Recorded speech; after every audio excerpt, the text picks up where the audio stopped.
Curso sobre agricultura biodinámica. Rudolf Steiner. 7 de junio de 1924. Primera conferencia, titulada La emancipación de la vida humana y animal con respecto al mundo exterior. Considero con profundo agradecimiento las palabras que acaba de pronunciar el conde Keyserling, pues no solo está justificado el agradecimiento por parte de quienes pueden recibir algo de la antroposofía, sino que, en cierta forma, se trata del agradecimiento por parte de la propia antroposofía, que ha de ser especialmente profundo en los difíciles tiempos actuales, y agradecimiento especialmente sentido por parte de todos los interesados en la antroposofía. Por tanto, en cuanto se debe al espíritu y sentir antroposófico, deseo dar las gracias de todo corazón por las palabras que acaban de ser pronunciadas. Es profundamente gratificante poder realizar este curso sobre agricultura en la casa del conde y la condesa Keyserling. Por mis visitas anteriores, sé cuán hermoso es el ambiente de Coberwitz. Me refiero también y sobre todo a la atmósfera anímico-espiritual y cómo justamente aquello que vive aquí en la atmósfera anímico-espiritual constituye la mejor condición previa para desarrollar los contenidos que se pretenden dar en este curso. Si el conde ha señalado que algunos de los asistentes pudieran tener algunas incomodidades, en este caso se trataba de las damas euritmistas, pero podrían afectar también a otros visitantes, debo decir, sin embargo, y con referencia al objetivo que nos reúne aquí, que creo que para este curso sobre temas agrícolas difícilmente podemos estar mejor atendidos, que justamente en una hacienda tan excelente y manejada de un modo tan ejemplar. Todo lo que se manifiesta en el campo antroposófico requiere que uno también pueda sentirse en el debido ambiente anímico, y esto, sin duda, será posible aquí, en todo lo concerniente al trabajo agrícola. Todo esto me mueve a expresar mi más sentido agradecimiento a la familia del conde, agradecimiento que seguramente compartirá la señora Steiner, porque podremos pasar aquí estos días de fiesta y también espero que sean días de trabajo. Considero que en estos días regirá, en cierta forma, el espíritu que ya se haya ligado al movimiento antroposófico en lo concerniente a la agricultura, gracias, precisamente, a que nos hallamos aquí en Coberwitz, pues ha sido el conde Keyserling quien desde un principio, con su consejo, con su acción sacrificada y con su contribución espiritual profundamente unida con los trabajos del campo, ayudó a los esfuerzos relacionados con la agricultura que desarrolláramos en Stuttgart gracias al Kommendertag. Por ello, en el momento en que el conde nos quiso tener aquí, obraron fuerzas provenientes de lo más íntimo de nuestro movimiento, que nos trajeron a Coberwitz, en cierta forma de un modo espontáneo. Debido a esto, puedo asegurar que creo que todos han venido de buena gana a Coberwitz para asistir a este curso. De ello surge que nosotros, los que hemos venido, hemos de expresar también nuestro profundo agradecimiento y lo expresamos de todo corazón ante la disposición de la familia Keyserling a albergarnos con nuestro quehacer en estos días. En lo que a mí se refiere, siento profundamente este agradecimiento y ruego a los Keyserling que lo acepten muy especialmente de mí. Sé lo que significa albergar a tantas personas durante muchos días en la forma en que va a ocurrir aquí, y creo, por tanto, poder dar a este agradecimiento la connotación debida. Ruego sea aceptada a sabiendas de que valoro las dificultades que se oponen a la realización de un acto como el nuestro, en una casa alejada de la ciudad. Estoy convencido de que cualesquiera sean los inconvenientes a los cuales se ha referido el conde Keyserling, naturalmente como representante de los asuntos exteriores y no interiores del programa de conferencias, cada uno de nosotros quedará plenamente satisfecho en todo lo referente a la hospitalidad y atención de que gozará. Ahora bien, que todos queden igualmente satisfechos del curso en sí es una cuestión que probablemente será cada vez más discutible, a pesar de que naturalmente Haré todo lo posible para que nos entendamos a través de lo que se expondrá en los días venideros, por medio de los diversos tipos de coloquios, porque han de considerar ustedes que es la primera vez que me hago cargo de un curso de esta naturaleza, enfocado desde el seno del trabajo antroposófico, a pesar de que por parte de muchas personas y desde hace tiempo existe el deseo de tener dicho curso. Este afecta a distintos ámbitos, ya que en él mismo veremos cómo los intereses de la agricultura se entrelazan en todas direcciones con las más amplias esferas de la vida humana, y cómo, en realidad, apenas hay ámbito alguno de la vida que no pertenezca a la actividad agrícola. En cierto sentido, y desde algún aspecto, todo lo que interesa a la vida humana pertenece al ámbito agrícola. Naturalmente, aquí solo podremos tratar los temas centrales de la agricultura.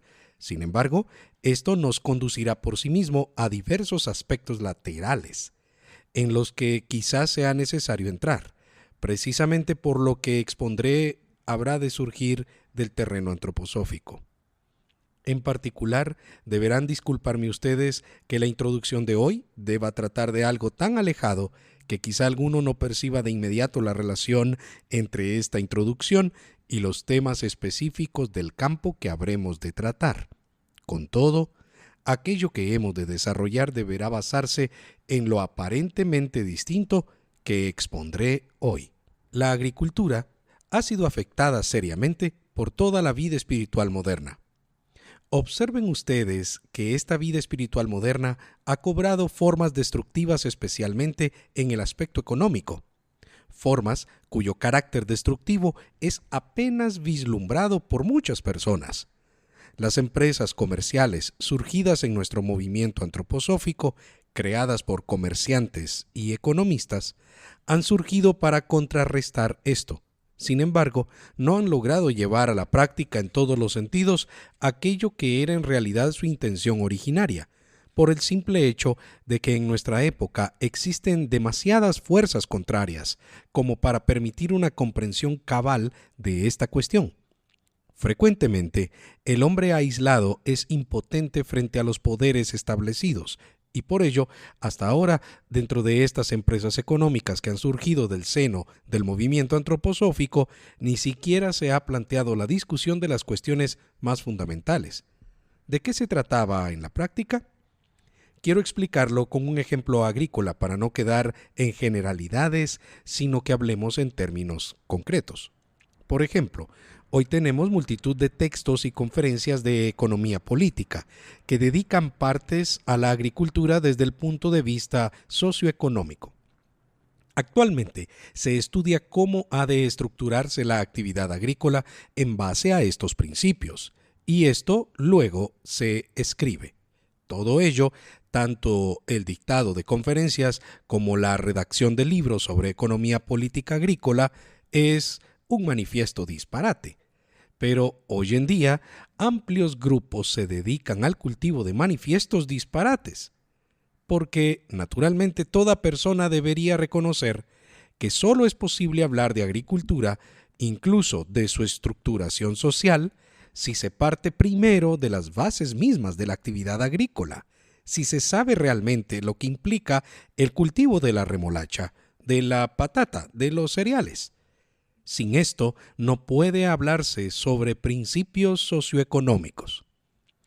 Estas cuestiones deben determinarse según las circunstancias concretas de la actividad y no según otras consideraciones teóricas. Si actualmente se dicen estas cosas a quienes han asistido a las conferencias magistrales de las cátedras sobre economía política y sociología agraria, les parecen totalmente absurdas porque creen que las cosas están establecidas de la otra forma. Pero ello no es así. Sobre la actividad del campo solo puede opinar quien obtenga sus juicios de la agricultura misma, de la silvicultura o de la ganadería. Simplemente deberían cesar todas las habladurías sobre economía política que no surjan de circunstancias concretas. Mientras no se comprenda que todos los planteamientos teóricos de la economía política que floten por encima de las circunstancias concretas de cada actividad no son más que simple palabrería, no se logrará nada prometedor en el terreno agrícola ni en ningún otro. Creer que es posible hablar sobre las cosas desde los más diversos aspectos, aun cuando se ignoren las cuestiones concretas que les atañen, solo viene de que se es incapaz de retrotraerse a lo que es fundamental dentro de los distintos ámbitos de la vida. Puede decirse que se sabe reconocer una remolacha, que tiene tal o cual apariencia, que permite ser cortada con mayor o menor facilidad, con determinado color y estos o aquellos componentes. Pero esto dista mucho de haber comprendido a la remolacha, en especial su vida en la tierra, con las estaciones del año en cuyo curso madura, etc. Es preciso tener claro lo siguiente. Con frecuencia he usado una comparación para aclarar esto en otros ámbitos de la vida. He dicho que al observar la aguja de una brújula se descubre que un extremo de la aguja apunta siempre en dirección aproximadamente norte y el otro en dirección sur. Al pensar a qué se debe esto, se busca la causa, no en la aguja de la brújula, sino en la Tierra, a la cual se asigna el polo norte magnético por un lado y el polo sur magnético por el otro. Si alguno quisiese determinar la causa de la orientación tan peculiar de la aguja dentro de la aguja misma, diría tonterías, porque solo es posible comprender la aguja magnética en su orientación peculiar si se conoce cuál es su relación con toda la Tierra. Pero todo aquello que parece un disparate en el caso de la aguja magnética, el hombre lo considera sensato en otros ámbitos del hombre. Sin embargo, si ustedes tienen una remolacha creciendo en la tierra, es imposible considerarla aislada en su estrecho contorno desde el momento en que su crecimiento depende de innumerables factores que no se hallan en la Tierra, sino en la periferia cósmica de la Tierra. Pero hoy se explican así muchas cosas. Se disponen muchas cosas en la vida práctica como si solo importase lo que aparece dentro de límites estrechos y no se relacionasen con influencias que vienen del mundo entero. Los distintos ámbitos de la vida han sufrido enormemente bajo este tratamiento y acusarían ese sufrimiento de modo mucho más evidente si, a pesar de toda la ciencia, no subsistiese aún cierto instinto de aquellas épocas en que se trabajaba con el instinto y no con la llamada ciencia. Es el caso de aquellas personas a quienes sus médicos prescribieron los gramos de carne y los gramos de repollo que corresponden exactamente a la fisiología humana. Existen personas que tienen a su lado una balanza y pesan todo lo que va a parar al plato. Y esto, naturalmente, es muy bonito. Hay que conocer estas cosas. Pero una y otra vez pienso, menos mal que el implicado también percibe el hambre, que aún existe ese instinto cuando las porciones pesadas no son suficientes. Es así como el instinto proporcionaba en realidad la base de todo lo que tenía que hacer el hombre, antes de que existiese una ciencia en el campo correspondiente. Y estos instintos ejercían en ocasiones su influencia de un modo bastante seguro. Incluso hoy día puede uno sorprenderse extraordinariamente leyendo los refranes campesinos en los viejos almanaques agrícolas, por lo profundamente sabio y comprensible de sus expresiones. Pues también al hombre seguro de sus actitudes instintivas le es dado evitar caer en supersticiones. Así como se tienen expresiones de lo más profundas para cuestiones como las concernientes a la siembra y cosecha, de vez en cuando se hallan refranes previstos para disuadir de todo tipo de fantasías, como por ejemplo, si el gallo canta sobre el almiar, el tiempo cambiará o seguirá sin cambiar. Esta sabiduría instintiva contiene también la necesaria dosis de humor para disuadir a los supersticiosos. Hablando aquí desde el punto de vista antroposófico, no se trata de volver a los antiguos instintos, ciertamente, sino, en base a un conocimiento más profundo, hallar aquello que los viejos instintos, que se han tornado inseguros en la actualidad, pueden dar, aunque cada vez menos. Para ello, es necesario que nos avengamos a una gran ampliación de miras al considerar la vida vegetal, animal y también la vida de la Tierra misma. Debemos extender nuestra vista a todo el cosmos. Seguramente es correcto, por un lado, no pretender relacionar de modo trivial el tiempo lluvioso con las fases de la luna, pero, por otro lado, es real un hecho que tuvo lugar en cierta ocasión.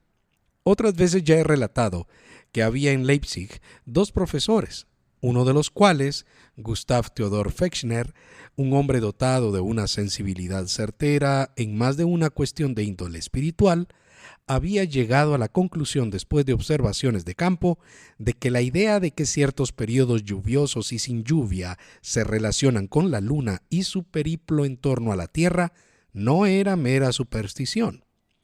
Esta conclusión se le presentó como consecuencia de estudios estadísticos, pero su colega, el famoso profesor Schleiden, descartaba todo esto en base a la razón científica, en una época poco propensa a detenerse en estas cuestiones.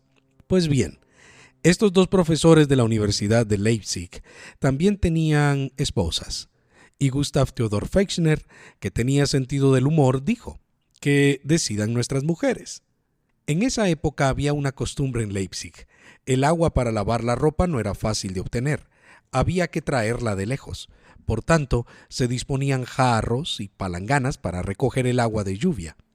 Esto lo hacía tanto la señora Schleiden como la señora Fechner. Pero no había suficiente espacio como para que ambas pudiesen acomodar sus recipientes al mismo tiempo. Entonces, dijo el profesor Fechner: si mi estimado colega tiene razón y la cuestión es totalmente indiferente, sugiero que la señora Schleiden prepare sus recipientes en los períodos en que, según mis estimaciones en base a las fases de la luna, habrá menos lluvia. Y mi mujer preparará sus recipientes en los períodos en los cuales, según mis cálculos, habrá más lluvia. Si todo esto careciera de sentido, la señora Schleiden no ha de tener inconveniente en aceptar la propuesta. Y he aquí que la señora Schleiden no estuvo para nada de acuerdo, sino que prefería guiarse por los pronósticos del profesor Fechner antes que por la opinión de su propio marido. Así son las cosas. La ciencia puede ser muy correcta, pero la práctica no acata a esa ciencia. Pero no quiero hablar solo de este modo. Quiero hablar seriamente. Únicamente he relatado esto para señalar que es preciso ver más allá de lo que se acostumbra a ver hoy en día al tratar aquello que es lo único que posibilita la vida del hombre en la tierra, es decir, la agricultura. Ignoro si lo que hoy ya se puede decir en base a la antroposofía os satisfará en todos los sentidos, pero intentaré explicar del modo mejor posible aquello que la antroposofía puede dar para el trabajo de campo. Quiero comenzar en forma introductoria, señalando algo que en nuestra existencia terrestre tiene la mayor importancia para la agricultura. Hoy día tenemos en cierto modo la costumbre, al hablar de alguna cosa, de poner el mayor énfasis en los componentes físico-químicos. Ahora no partiremos de estos componentes, sino de algo que se halla detrás de ellos, pero que no obstante es de importancia muy especial para la vida vegetal y animal. Observad que si contemplamos la vida humana y en cierta medida también la vida animal, hallamos un alto grado de emancipación de ambas respecto al mundo exterior. Cuanto más ascendemos hacia el hombre, tanto más acentuada es la emancipación que hallamos. Encontramos manifestaciones de la vida humana y animal que en primera instancia parecen ser totalmente independientes de influencias extraterrestres o de la atmósfera que circunda a la Tierra en forma inmediata y factores similares. Esto no solo parece ser así, sino que lo es de una forma extraordinaria para muchos aspectos de la vida humana. Ciertamente, sabemos que los dolores de algunas enfermedades son acentuados por determinadas influencias atmosféricas. Ya es algo menor nuestro conocimiento de que algunas enfermedades y también ciertos procesos vitales evolucionan en el tiempo de forma similar a procesos que tienen lugar en la naturaleza exterior. Pero el principio y fin de aquellos procesos no coinciden con los de la naturaleza exterior. Basta recordar que uno de los fenómenos más importantes, el ciclo menstrual de la mujer, se desarrolla en el tiempo como una réplica del curso de las fases lunares, pero principio y fin de ambos procesos no coinciden. Hay numerosos fenómenos más sutiles, tanto en el organismo masculino como en el femenino, que son réplicas de ritmos naturales. Si uno se acercara a las cosas de un modo más íntimo, vería, por ejemplo, que muchos aspectos de la vida social se comprenderían mejor si se entendiese cabalmente la periodicidad de las manchas solares. Pero no se repara en estas cosas debido a que lo que dentro de la vida social puede corresponder a la periodicidad de las manchas solares no comienza al mismo tiempo que la actividad de las manchas solares, ni cesa cuando cesa esta actividad, sino que se ha emancipado de esta última. Muestra la misma periodicidad, el mismo ritmo, pero sus fases no coinciden en el tiempo. Conserva internamente la misma periodicidad, el mismo ritmo, pero se independiza, se emancipa. Cualquiera a quien digamos ahora, la vida humana es un microcosmos que imita al macrocosmos, podría responder, eso es un disparate. Si uno sostiene que ciertas enfermedades presentan un período febril de 7 días, otro podría contestar, entonces la fiebre debería comenzar cuando comienzan ciertos fenómenos en el mundo exterior. Debería transcurrir en forma correlativa con esos fenómenos, para luego cesar cuando cesan esos fenómenos. En realidad la fiebre no transcurre de esa forma, pero conserva interiormente el ritmo, aunque comienzo y fin no coinciden en el tiempo con los fenómenos exteriores. Esta emancipación ha tenido lugar en forma casi total para la vida humana en relación con el cosmos, para la vida animal algo menos. Pero lo vegetal ciertamente se halla sumido en alto grado en la vida natural, incluido el mundo terrenal exterior. Y por ello no habrá comprensión alguna de la vida vegetal a menos que se considere en qué forma todo lo que está sobre la tierra es en realidad solo un reflejo de lo que ocurre en el cosmos. En el caso del hombre, esto no se manifiesta porque se ha emancipado. Ahora lleva el ritmo interior dentro de sí, pero en lo vegetal aún se da del modo más eminente, y sobre esto quería llamar vuestra atención en el día de hoy con estas palabras introductorias. La Tierra está rodeada en el espacio celestial por la Luna y luego por los otros planetas de nuestro sistema planetario. En un antiguo saber instintivo, en que el Sol aún se nombraba entre los planetas, se hallaba la siguiente secuencia: Luna, Mercurio, Venus, Sol, Marte, Júpiter y Saturno. Ahora quiero referirme a esta vida planetaria, a lo que en esta vida planetaria se relaciona con lo terrestre, sin entrar en disquisición astronómica alguna. Si enfocamos la vida terrestre globalmente, en primer lugar, tenemos que considerar que en esta vida terrestre global tiene un papel de lo más importante aquello que quisiera llamar la sustancia silicia del mundo. La sustancia silicia se halla, por ejemplo, en nuestro hermoso cuarzo, comprendido en la forma del prisma y la pirámide, combinada con el oxígeno. Si uno elimina mentalmente el oxígeno que se halla en el cuarzo, queda el llamado silicio, que la química cuenta hoy entre los elementos oxígeno, nitrógeno, hidrógeno, azufre, etc. Este silicio, que se combina con el oxígeno, lo tenemos como un elemento químico, Pero no debemos olvidar que aquello que vive en el cuarzo como silicio se halla distribuido en nuestra corteza terrestre en una proporción del 27 al 28%. Todas las restantes sustancias se hallan en concentraciones menores, salvo el oxígeno, que está presente en un 47 a 48%. El silicio, cuando se halla en minerales como el cuarzo, se presenta en forma tal que cuando se considera lo material exterior, no parece tener mucha importancia para el suelo ni su cobertura vegetal, la cual no suele tenerse en cuenta. Ello es debido a su insolubilidad en agua. Esta se escurre por él, de modo que no parece tener mucho que ver con la vida ordinaria común. Pero por otra parte, la planta llamada cola de caballo, el Equisetum arvense, tiene un 90% de sílice, la misma que contiene el cuarzo finamente muy distribuida. De todo esto se puede concluir cuán grande ha de ser la importancia de la sílice, del silicio. Casi la mitad de lo que encontramos sobre la Tierra está formado por sílice.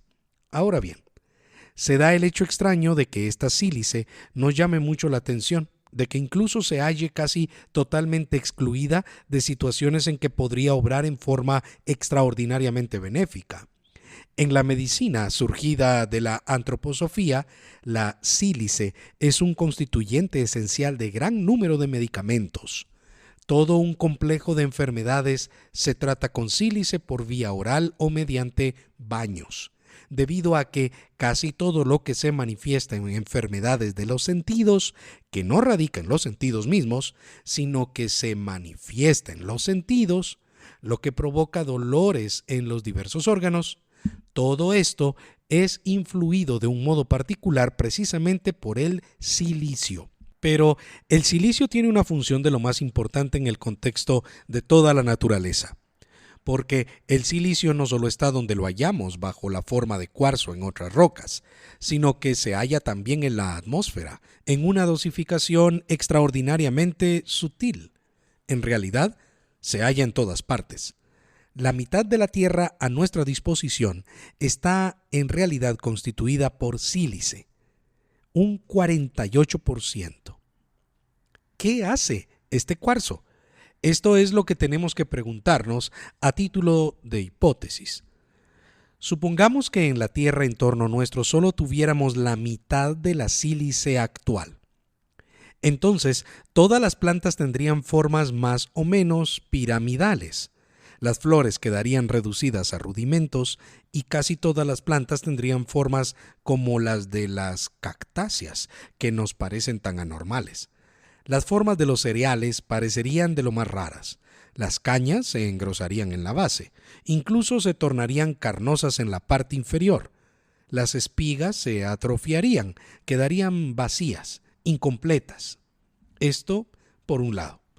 Por el otro, aunque no en forma tan difundida como la sustancia silicia, debe hallarse por doquier en la Tierra la sustancia calcárea y sustancias emparentadas como el potasio y el sodio.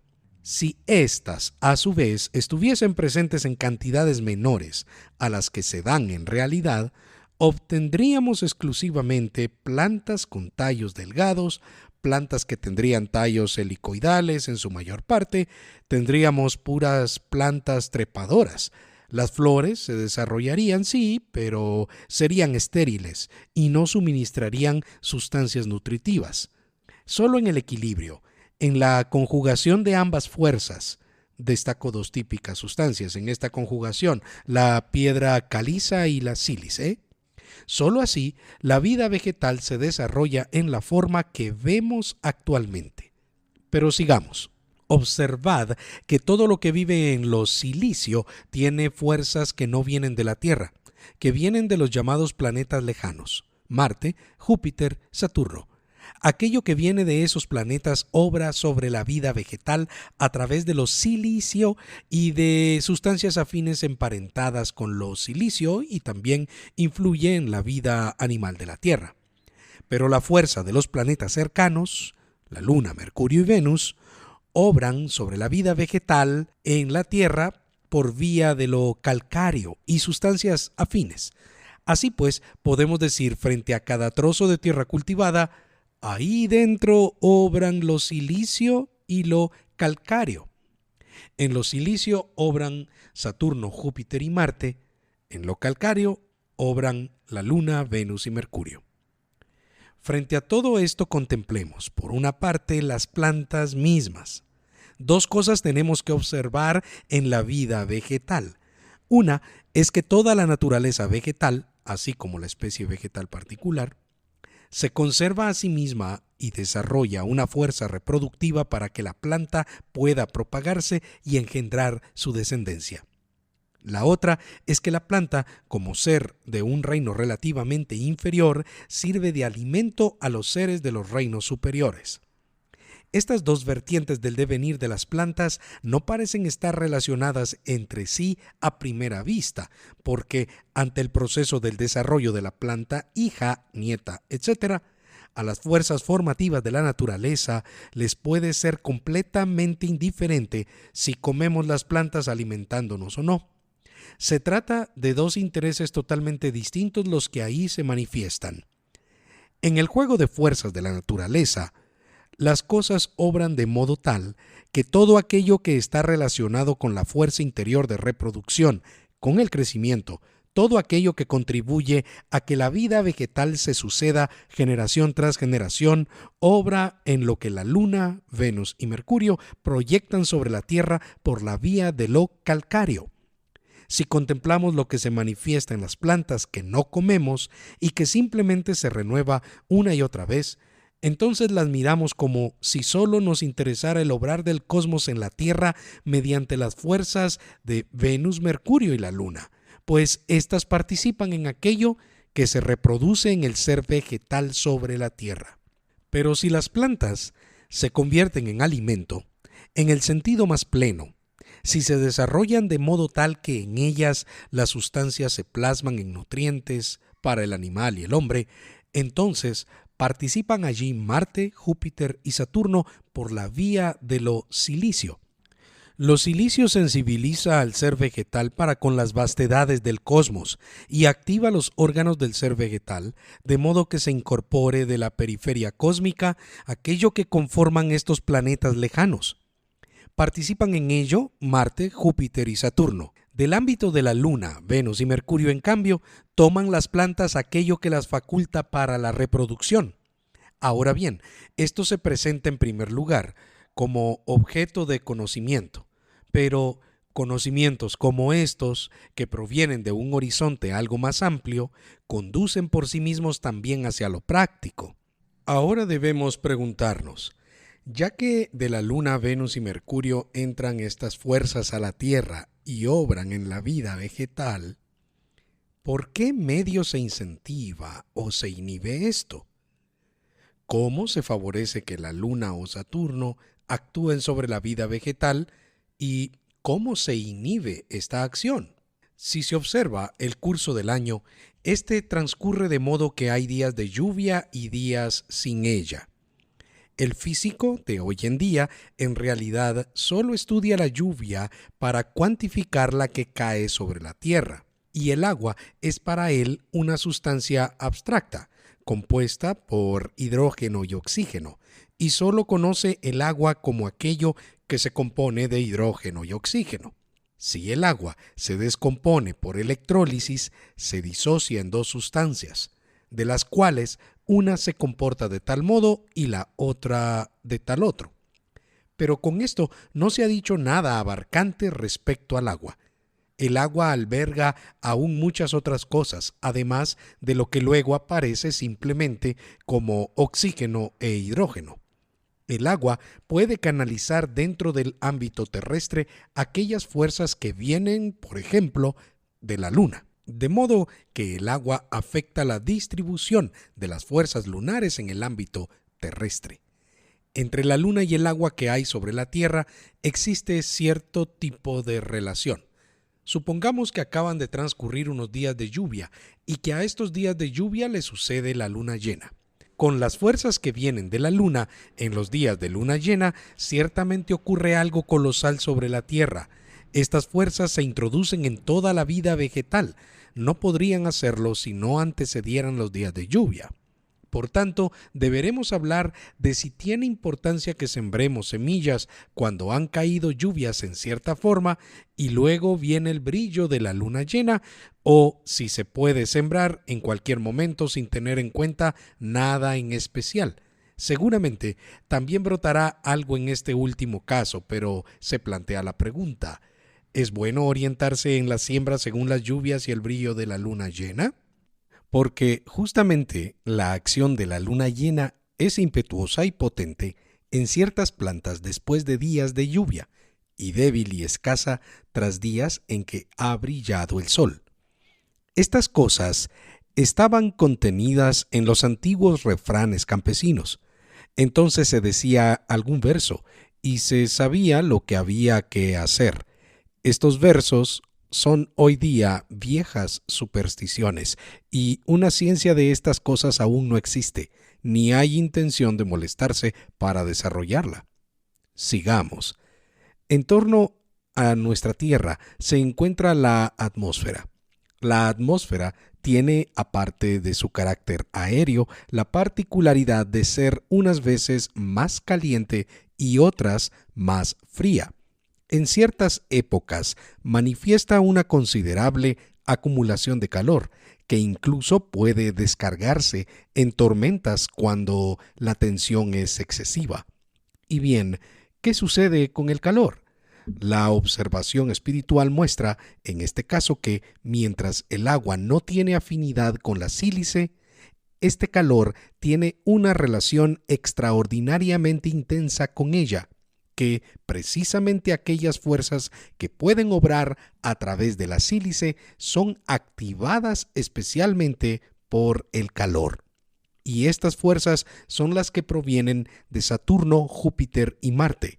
Estas fuerzas deben ser consideradas con una disposición totalmente diferente de la que corresponde a las fuerzas de la Luna, porque hemos de tener en cuenta que Saturno requiere 30 años para su periplo en torno al Sol, y la Luna solo 30 días, o 28 para sus 4 fases. O sea, que Saturno es visible solo durante 15 años. Su relación con el crecimiento vegetal ha de ser totalmente diferente. Ahora bien, no solo actúa cuando brilla sobre la Tierra, también actúa cuando sus radiaciones deben pasar a través de la Tierra. Realiza su circunvalación de este modo, lentamente, en 30 años. Dibujando esto tendremos aquí la trayectoria de Saturno y vemos que en ocasiones alumbra directamente un lado de la Tierra, pero también puede actuar sobre ese lado a través de ella. La intensidad con que las fuerzas de Saturno puedan llegar a la vida vegetal de la Tierra dependerá siempre del estado térmico del aire. Cuando el aire es frío, no pueden llegar. Cuando el aire es caliente, pueden llegar. Y lo que ellas hacen, ¿en qué lo vemos en la vida vegetal? Vemos la acción de Saturno con ayuda de las fuerzas del calor de nuestra Tierra, no en las plantas anuales que nacen y decaen en el curso de un año y que solo dejan sus semillas, sino en la medida en que surgen plantas perennes. Porque el efecto de estas fuerzas que entran en lo vegetal por la vía del calor lo vemos en la corteza de los árboles, en todo lo que hace que la planta sea perenne. Eso viene precisamente de que la vida anual de la planta y su limitación a periodos de vida breves están relacionadas con los planetas que tienen tiempos de circunvalación cortos. En cambio, aquello que trasciende esta naturaleza pasajera, que rodea a los árboles con corteza, que les da persistencia, es algo que se relaciona con fuerzas planetarias que obran por la vía del calor y del frío y que tienen períodos de circunvalación prolongados, como de 30 años en el caso de Saturno y 12 en el caso de Júpiter. Por eso tiene importancia que si alguien quiere plantar un roble, conozca los periodos de Marte. Porque un roble plantado correctamente en el periodo de Marte correspondiente prosperará de otro modo que si se introduce en la Tierra sin pensar.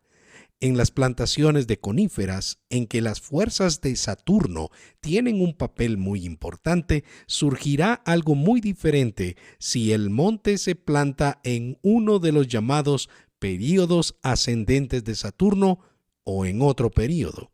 El que conoce estas cosas sabe decir exactamente ante algo que crece o que no quiere crecer, si en una plantación se ha procedido con conocimiento de las fuerzas imperantes o no, porque aquello que no es tan manifiesto a primera vista, no obstante, se pone en evidencia muy bien en las relaciones íntimas de la vida. Supongamos, por ejemplo, que usemos para quemar la madera de árboles que han sido plantados sin respetar los periodos cósmicos. Entonces, no se obtiene un calor tan sano como cuando se usa madera de árboles plantados con conocimiento, precisamente de las relaciones más íntimas de la vida cotidiana en las que se proyectan estas cosas. Justamente ahí se muestra la importancia extraordinaria de estas cosas. Pero para la gente la vida se ha convertido en algo totalmente desprovisto de estas ideas. Uno está contento cuando no necesita pensar en estas cosas. Se piensa que todo tiene que funcionar como una máquina. Se tienen los dispositivos para el caso, y si se da cuerda, la máquina funciona. Uno se imagina también así, en forma materialista, el funcionamiento de toda la naturaleza. Pero con ello se llega ciertamente a situaciones que tienen una extraordinaria repercusión en la vida práctica. Surgen entonces las grandes incógnitas. ¿Por qué hoy en día es imposible comer patatas como las que yo comí en mi juventud? Es así. Lo he comprobado por todas partes. Ya no se pueden comer patatas como aquellas, ni siquiera allí donde las comí en su momento. En el curso del tiempo, muchas cosas se han ido degradando en cuanto a su capacidad nutritiva intrínseca. En los últimos decenios surge esto del modo más potente.